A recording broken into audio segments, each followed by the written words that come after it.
I can't talk like that. It distracts me. Hi, everyone. I'm Karen Yankovich, and I am welcoming you all to the Mahwah Regional Chamber of Commerce Professional Development Webinar Series. We have John Aramini with us today, and this workshop is sponsored by R&D Legal Bookkeeping. We manage your business finances so you can focus on increasing your bottom line. And let me just end by Uplevel Media. That's me, Karen Yankovich. We do social media brand strategy. And today we have with us John Aramini from Aramini Management. And hang on one second. John Aramini from Aramini Management. And he's going to be here today talking to us about maximizing customer engagement at your business. And just a little bit about John. He started Aramini Management in 2005. So they're celebrating their 10th anniversary this year, which is amazing. They're a management consulting practice that focuses on improving management and business practices to help businesses grow and build customer loyalty. And I don't know about you guys, but I can't hear enough about that. I want my business to continue to grow, and I want my customers to be loyal. So I'm excited to hear what John has in store for us today. John, take it away. Thank you very much, Karen. I appreciate that. I want to just thank the Chamber for giving me this opportunity, and I want to thank everyone for taking the time to listen to the webinar.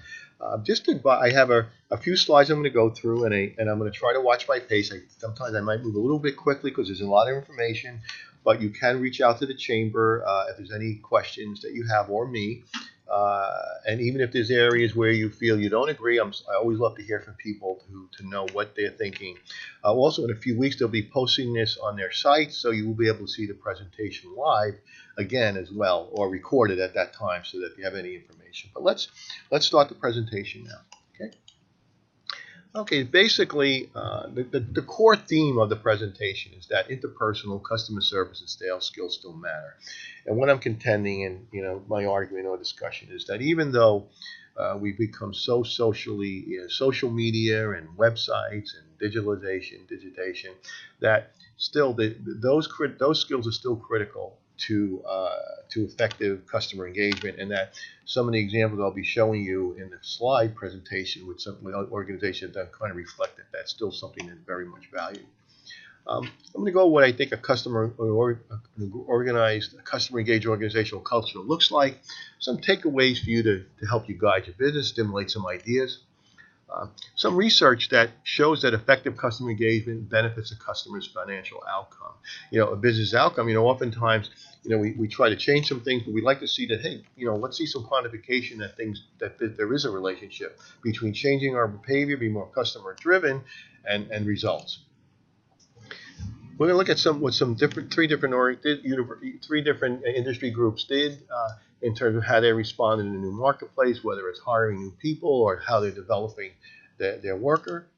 And then the importance of your leadership in driving engagement initiatives and what your role is, and we'll talk about that. And then some specific actions you could take. So what we're going to do is that you're going to leave here with some ideas on how to start some change or how to initiate some new things. Okay. So let's talk about the digital impact. I mean, most of us know what that has been. We've all seen it. We live it. It's been all around us. But there's some basic things that I think we're seeing. One is we're all very much aware is the omnichannel, where customers, they want seamless multi-channel access, across digital and physical channels. They want everything the same, whether you're on mobile or on the web, on their desktops, when they walk in the store or they call your call center, that everything's consistent. Whatever product they see in mobile, they're going to see the same product on the website or the same product in the store. That's pretty much more and more evident. We're seeing more and more of that. Companies are doing that, and customers expect that. The other thing I'm sure is that, you're spending money on digital and print advertising, website design, and search engine optimization to drive traffic. So it's no longer just, print advertising. It's digital advertising, website design, everything to change to drive customer traffic. And now there's multiple touch points. Now you and your employees are now interacting with your prospects and customers in multiple ways. Telephone, email, retail store, front counter, and field sales. So that the experience has grown in terms of how customers will interact with you. And the customer themselves, their profile, they're very knowledgeable now and very demanding and very time depraved, like all of us are. But what they do is they've pretty much done some research already on your product and services before they even get to you. And when they get to you, they have some high expectations for efficient and quality service. And we'll get into some examples. So the next slide is just a shot of a very interesting study that was done. And what it talks about is what are the most important elements of the retail experience according to internet users in North America. Pretty much reflects what I talked about earlier. But 81% of the people said that, I want an online experience that's easy. I want to find what I'm looking for. I want to see product reviews. Another 59% was very important is that it's consistent across digital and store. And if we jump down a little bit to one of the other slides, they want consistency across digital devices, 54%. Of course, their desktop, their tablet, and smartphone. So that omnichannel orientation is something that's pretty much evident in the research as well, what customers are feeling. But one thing I wanted that jumped out at me, I did some research. If you look at this, if you think about sound bites, we're driving in our car, listening to radio, we pick up a newspaper, maybe you don't read things, below the surface, so to speak. And you'll hear, well, U.S. e-commerce sales jumped 14.5%, and that's based on one quarter this year versus last year. So it's a significant increase. And at the same time, I think retail sales went up 1 and 1.5%. So, regular retail sales overall, non-e-commerce sales. But if you look at the graph, what that graph is telling us is that e-commerce sales as a percent of total retail sales rose 7% last quarter versus all of retail sales. That means that still 93% of all sales or retail sales are happening, in other environments, not from the internet or not through e-commerce. Now, if you take out, if you include restaurants and autos and, gas purchases, those things that are really bought online, that figure is still just 10%. Okay, now it's still important, it's still growing, but still 10%. That means that 90% is still happening, if you want to call it live, human interaction. Okay? So what are some industries, how have they responded in this new economy? What's happening? How are they thinking about customer engagement, and how has it affected their business? Okay, let's talk about Walmart. Walmart, big press on Walmart is that the pressure to raise, wages, and they did do that. They did it for a number of reasons. One is there maybe is political pressure, but also the pressure that they're seeing the economy's better, so it's harder to get a good worker. But the other thing that might have been missed in all that, and if you go to the Walmart site and you see the written plan by the CEO, Don McMillan, you see that he really wants to grow sales to improve customer engagement and the overall customer experience. They're really investing in their people in communication and leadership skills, teamwork, and in the basics of retail, and including doing some real onboarding of their people, meaning that bringing people on so their planned, interaction with customers are more effective. So while Walmart is becoming a big player online, they're also investing in the overall customer experience in live with the customers at their stores. Banking, we've all seen what's happened with banking. There's less branch traffic now as a result of a relative many people doing mobile banking. And so what's happened is the banks themselves have responded, and along with the mobile banking, of course, the economy has impacted banks in terms of low interest rates and affect their profits, but overall, banks are restructuring as well. And what you're seeing is banks like PNC trying to pop up branches, and Valley National is using video tellers. And what's happened is now, instead of one person doing one job at these locations, now maybe less people doing multiple jobs. So their skill sets have changed. And additionally, part of that process, that they must have other set skills as well. And it's critical if someone's in a branch, that when someone finally walks into a branch and you finally get a branch interaction, hopefully you're going to have the interpersonal, you're going to have the cross-selling skills, you're going to have the product to really maximize time with that customer who is walking through your door. So it's still very important. And I have worked with some banks who really are focusing on the outside selling skills, getting their people to really go out in the field and do some cold calling. We'll talk a little bit more about that later on. And the last example is publishing. We all know what's happening in newspapers. We've all seen the effect of what the internet has done there, as well as the advertising world and the impact on revenues and advertising revenues.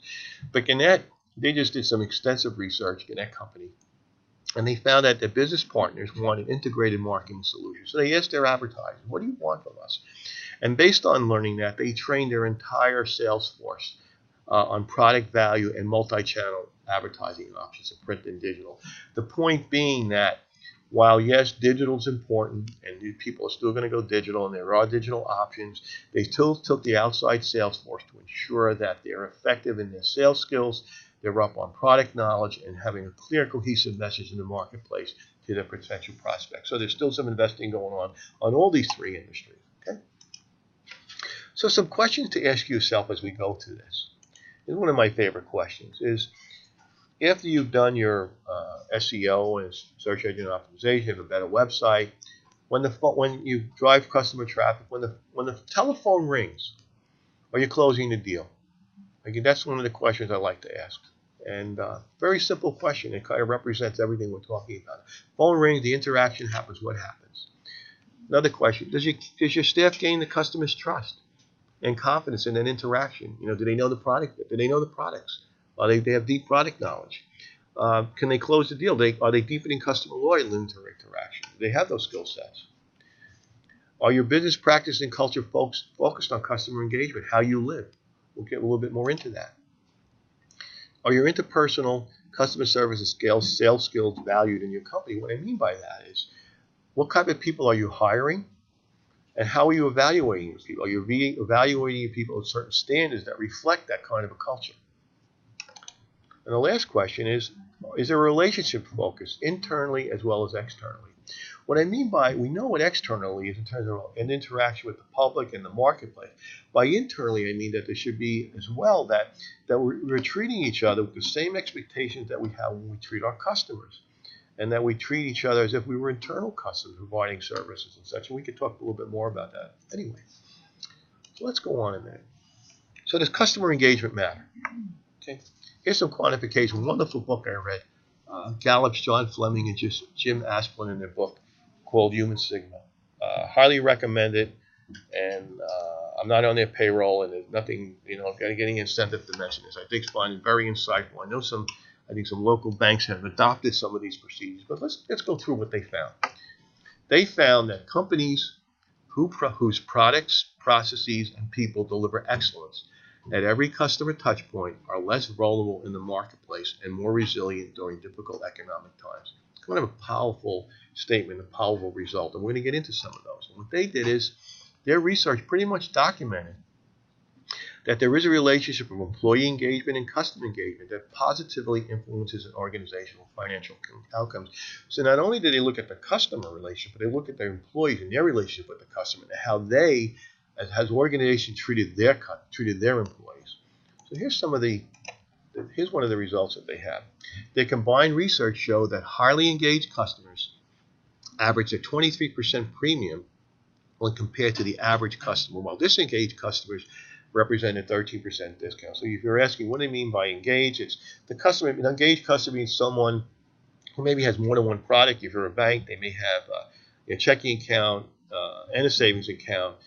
They buy more of your product. They visit your stores more. And here's another example of a supermarket chain they talk about. A U.S. grocery chain customers visit the store 20% more often and provide twice as much service and business as actively disengaged customers. Very powerful information. And so how do they do? So what are some of the metrics they use? And again, they look at a lot of metrics, but two things they do is they Gallup look at the customers themselves. Here's one of the questions they would ask the customer. And I cannot imagine a world without the brand. A highly engaged customer would say that. And then here's one of the questions they would ask the employees of that organization. In the last 7 days, I have received recognition or praise for doing work. Based on those metrics and based on those surveys, they get a pretty good feel of what's happening at that organization. But I highly suggest you take a closer look by reading the book. The other thing that is evident is people are still switching to the competition. And let's talk about some of the recent research by Accenture. Accenture's Customer 2020 research confirmed a research of customer sends over the last 10 years found that 80% of the customers they surveyed indicated that they could have been retained primarily had their issue been resolved in the first contact. In other words, customers did switch, and when they talk, 80% of them say, well, I might have stayed if in fact my problem was resolved in the first contact. Now, for those of you who have call centers or those of you who have people walking into your stores or your branches, it still could be that interaction one-on-one as well where someone walks in, they ask for some information, they don't get the answer they want. Think about the retail environment. They walk in and they don't know where the product is, or they're not getting help. Okay. What's amazing is they found that first contact resolution remained the top frustration factor over the last 5 years. So customers are still frustrated by not having their problem resolved or information gathered in that first contact. And the other piece of the research is 51% of U.S. consumers switched service providers in the 2013 due to poor customer service experience, up 5% since 2012.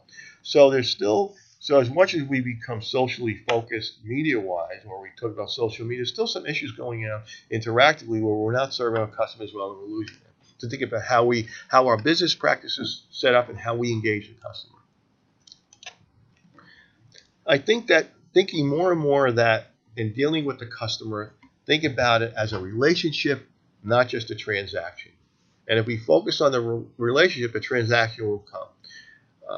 Customers want to feel good.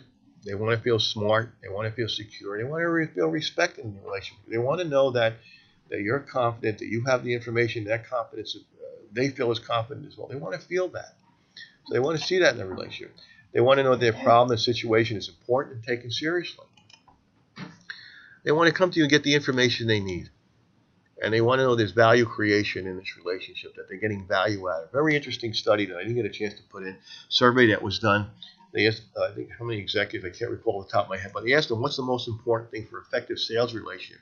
They said 86% said the best salesperson sold value over price. And they did this study because they were talking about using CRM systems like Salesforce.com or some of the other CRMs to see how important is that. They said that it's important to utilize that, but that was about 40% on the scale of as important versus 86% for the value creation. So they're still emphasizing the importance of the sales skills and the relationship skills. So what should happen when a customer comes in and you're building that relationship? Their core concern to keep in mind when you're dealing with them is that they want to know, what will this service or product make my life better? Will it save me some money? Will it make my life easier for me? And will I feel good or better about myself? Those are kind of the 4 key things to think about when someone's walking through the door. So what are some of the takeaways? Okay, start you thinking about your organization. This part of the presentation, the next few slides are going to give you some actual action steps to think about and engage and start the process of introducing some new customer engagement initiatives.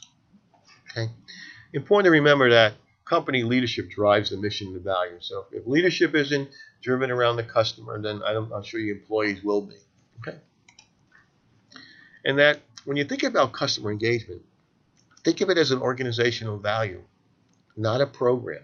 It's not a training program. It's the way you live. It's a decision you make on how you're going to live, not a program. And that you live engagement as a value is important to the organization. That's streamlined and pushed to the whole organization. Value customer service, sales, and interpersonal skills in addition to digital know-how. Now, I'm not discounting the importance of websites and being digitally oriented and omnichannel. I'm not discounting any of that's critical. But I'm also saying ensure that there is, customer service is valued in how you pick up your interview your people and how you hire your people. Okay. Ensure your employees possess a depth of product knowledge, because most people are going to do the research online, and if they don't have the answer, they know who to call to get the answer. And I'll talk about that in another example. Measure customer quality, assurance, and satisfaction. Take the time to questionnaire your people, or maybe on an exit interview. I had a situation just yesterday where the dental service, I got an email questionnaire on how the office visit went the next day in my email when I responded. So they certainly got feedback on how I felt and was I satisfied with the service I got, both with the office staff and the dentists themselves.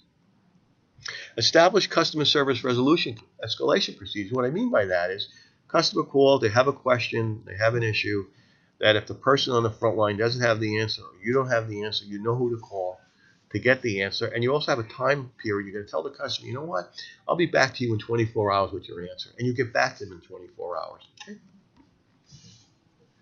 Your employees are neither territorial nor work in a silo.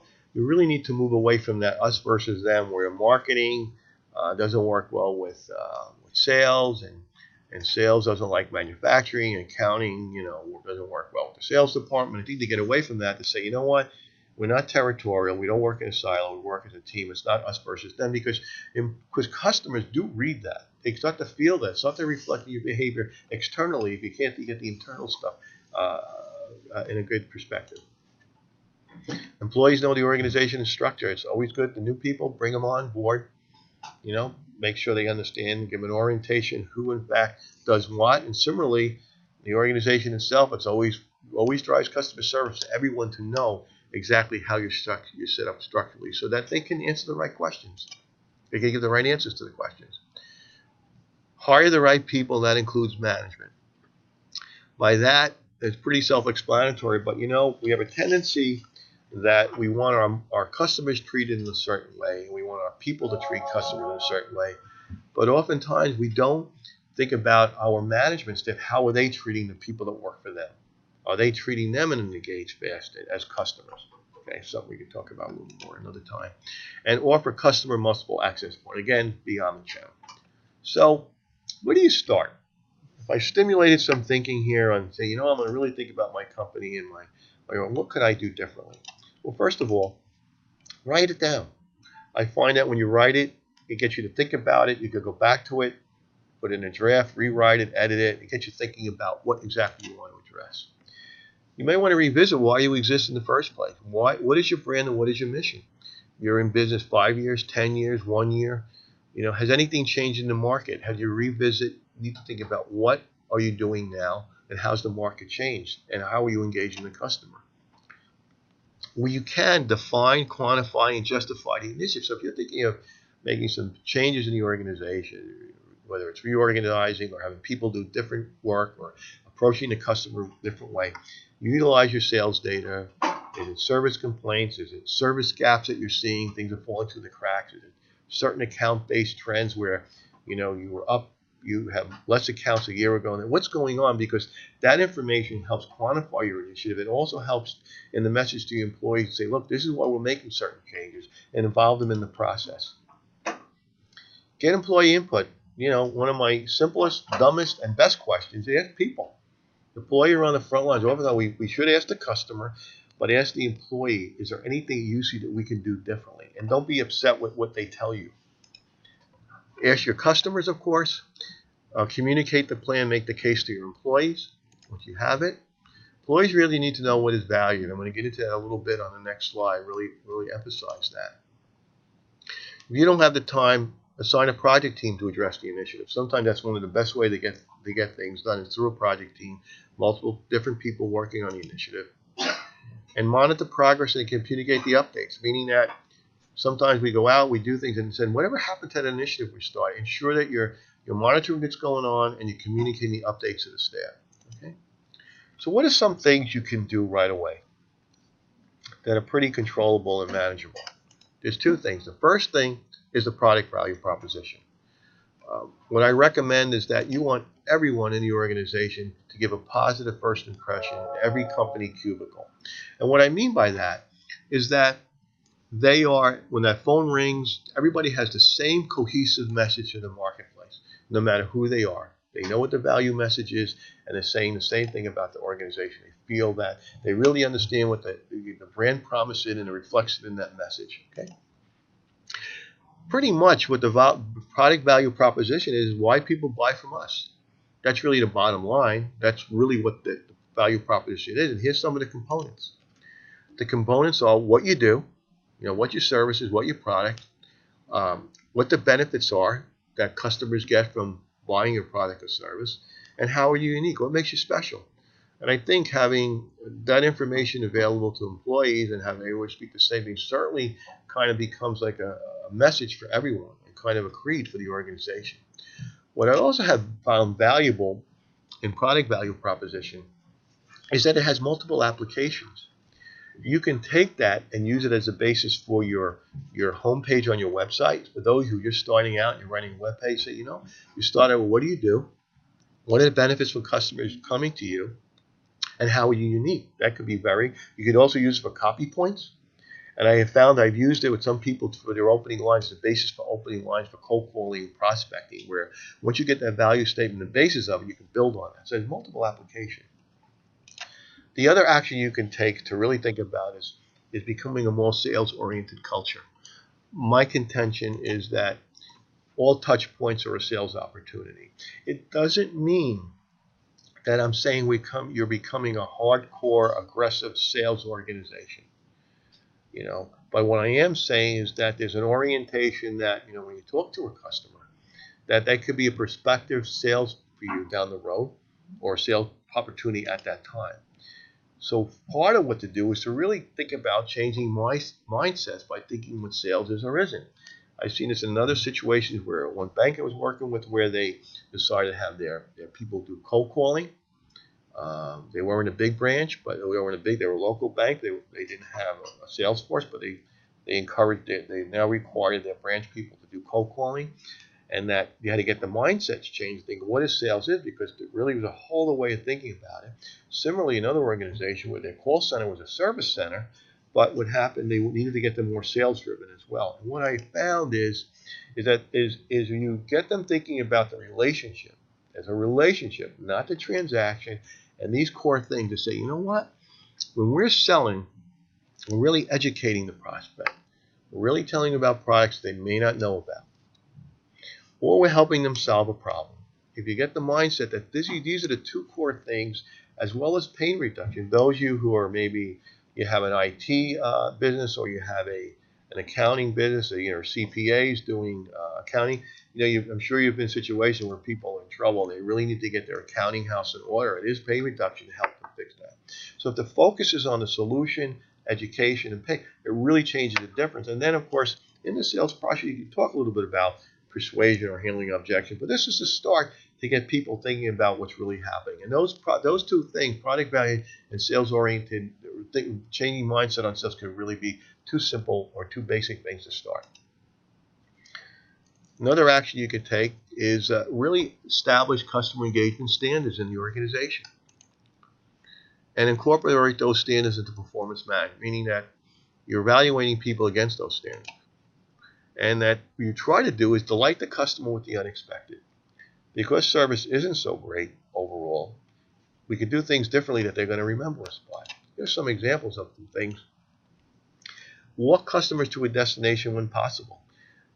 2 supermarkets I go to locally, and I ask a question about where the product is, and they smile and they walk me to the destination, and I buy the product, then I certainly will go back.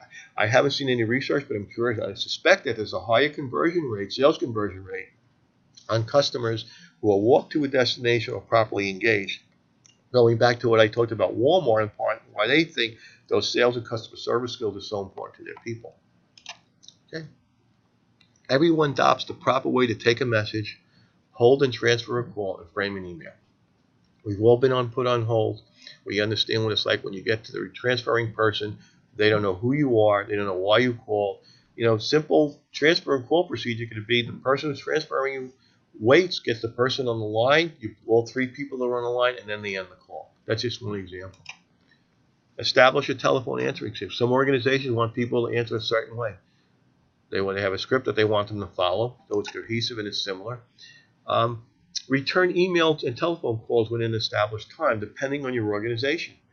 I think telling a customer you can get back to them in 24, 48 hours, depending on the issue.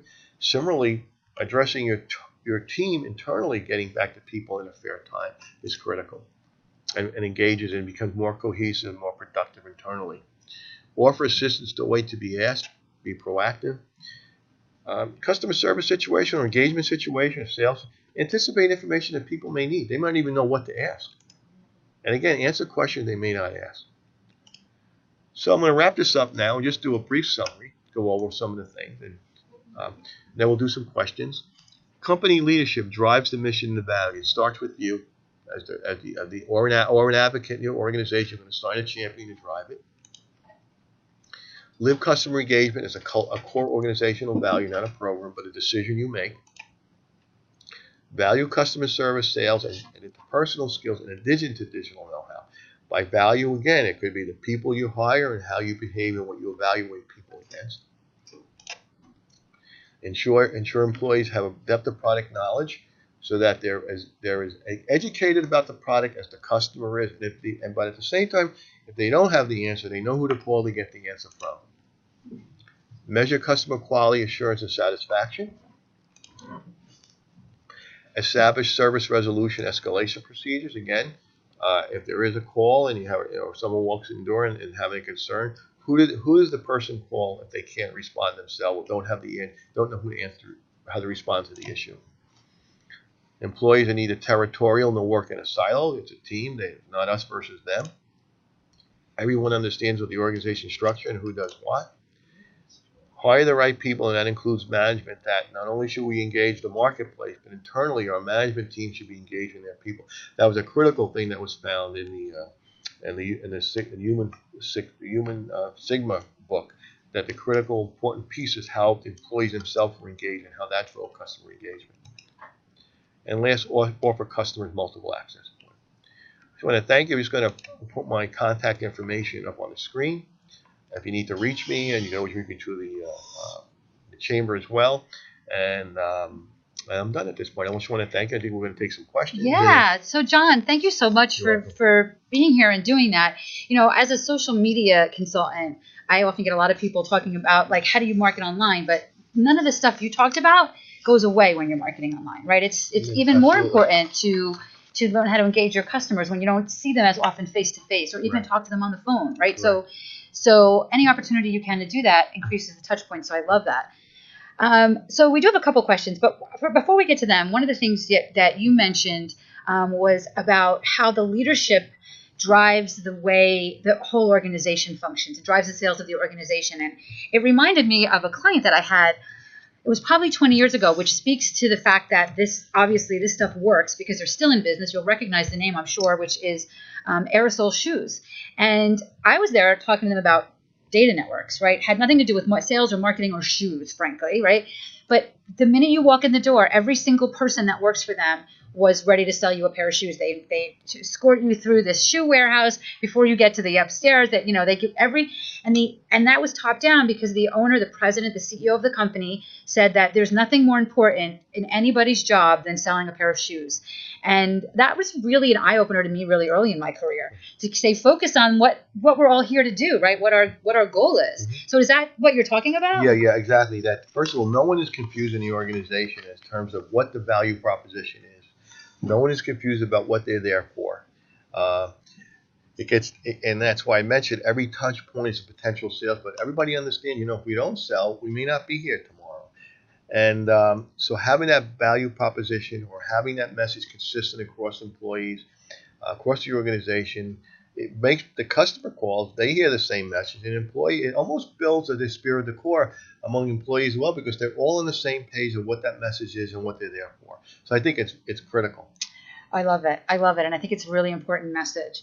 Okay, so one of the questions we have was, you mentioned developing a plan to address customer engagement needs. So how do you get started with that plan? How do you start that planning process? Okay, great. Well, first, just a few things is that we tend, just the philosophy of doing the plan, sometimes we tend to get so caught up in how to do the plan, and we spend more time in making it look good on paper than actually having value. And I laugh because we all say, "Oh, look at the plan; it looks wonderful."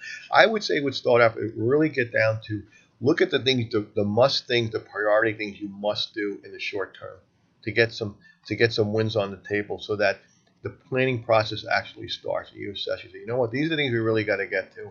That we're finding out that our abandon rate is high on our call system. We're seeing some other sales things that are going on, and that we really need to address that, so that it becomes a must. And then so you can set things up on the short term and on the long term, and that the organization now feels that there's some wins, you got some things accomplished. I love that, because that's going to facilitate the plan to go even further, right? The wins is what makes everybody fuels you, I guess, to keep moving on. It's a great idea. So there's short term and long term planning in the plan. Good stuff. Okay, another question was, you mentioned, that everybody in a corporation has got to have a sales mind, right? So any thoughts on the business practices as they relate to those service improvement opportunities? One of the things that I always do I engage a smaller business, some oftentimes you'll see a contact page on the. So what I do, I purposely put my name and number, and I try to get, and I engage as if I was a prospect. And I've had a few instances when I talk to the client or the prospect afterwards and ask them, did they get my information? And they'll say no. And I'm not saying across the board, but enough that it's a lost opportunity, and they find out that it's a server issue or the information is not getting to them. So to really look at those things and say, are you missing anyone? The other thing is a sales pipeline where leads come in, and we don't know what happens to them 6 months later. And oftentimes people say, well, I really can't afford a CRM system. I can't afford that. But you can build certain, even it can be as simple as a spreadsheet that indicates this is the sales lead pipeline, so you could post it and know that everybody knows this is the lead, this is what happened. And 6 months later, when you ask the question about what happened to ABC company, they're not lost in the shuffle, because leads are so hard to get today. They're so expensive to get that if you have it, you don't want to forget about it, and you want to make sure you're engaging it in terms of a practice. That's great. That's great. Those are both important points for me. I know on the first point, I went years without having a contact page on my website, not realizing the power of it. I mean, yes, my number was on there, my email, but once somebody suggested put it up, it's free. It's a free plugin for my website. Once I started doing it, I was getting people using it almost every day, right? So it's crazy how much, and I think now, like, all of those missed opportunities, right? Because I didn't really provide an easy way for people to find me and reach out to me. And the other part, yes, sometimes you get overwhelmed with, you're at a conference, you meet people, you're at a networking event, but following up with those leads is so much less work than creating new ones, right? Exactly. But it's not something we all do, so that's really, really good advice. All right, John, is there any last points you want to share with us? Because I think we're about to wrap this up. No, this was think great. it's an exciting time and a lot of opportunity out there, and just to, just keep the core values that we have to be engaged with our customer and individualize it as best we can to make the customer feel engaged and satisfied. Awesome. Well, thank you so much for doing this. This is the latest in the Mahwah Regional Chamber of Commerce webinar series, and we'll see you all again next time. Thank you. Thanks. We're basically just